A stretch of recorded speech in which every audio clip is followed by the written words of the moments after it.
So the Slingshot FOB stopped working. Does nothing. So allegedly the fix to reprogram your FOB is put in accessory mode by pressing 1, 2,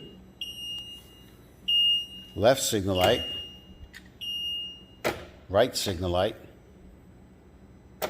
high beams, and then start to get it out of accessory mode. Let's see if it works. Yes, it did.